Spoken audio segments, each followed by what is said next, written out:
شل کلنه زاهده موسازی د افغانستان د پلازمینې کابل اصلي اوسیدونکې ده. نوموړې په دې نندارتون کې د خپل لاس جوړ شوې افغاني جامې نندارې ته وړاندې کوي.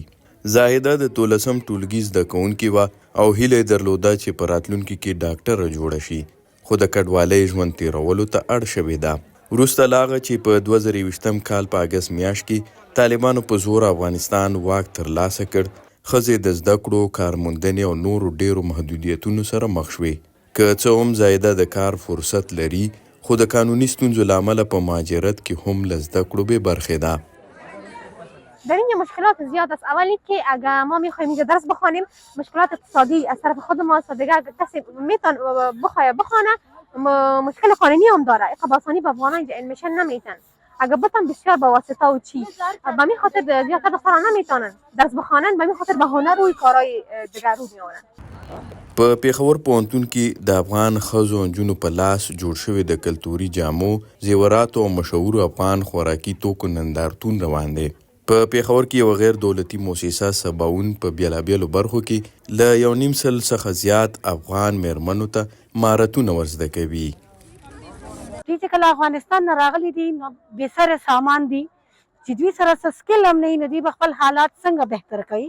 نو دوی دا وایي چې موږ سکل زده کړو. یو دا چې دا خو کور کې خلک کینی زده کوي، بل دا چې چا باندې پابندي مطلب کور نه بهر جاب کول یا څه نور کار کول، نو هغې نه ښه ده چې دوی کور کې په ناسته باندې به کوم سکل زده کړي نو د هغې نه به ښه فایده اوچتوي. په دغه نندارتون کې هغه نجونې هم خپل لاسي هنرونه نندارې ته وړاندې کوي چې د مهارتونو له زده کړې وروسته خپل روزګار پیل کولو پلان لري، څو هغوی هم وکولی شي له خپلې نارینه‌و سره د کورنۍ د لګښتونو په پوره کولو کې مرسته وکړي. ما خو دا سوچ کړی ده چې بس دکان غیر مارکیټ سره خبره وشي زمونږ که نه چې مونږ دا کار دوامداره کړو.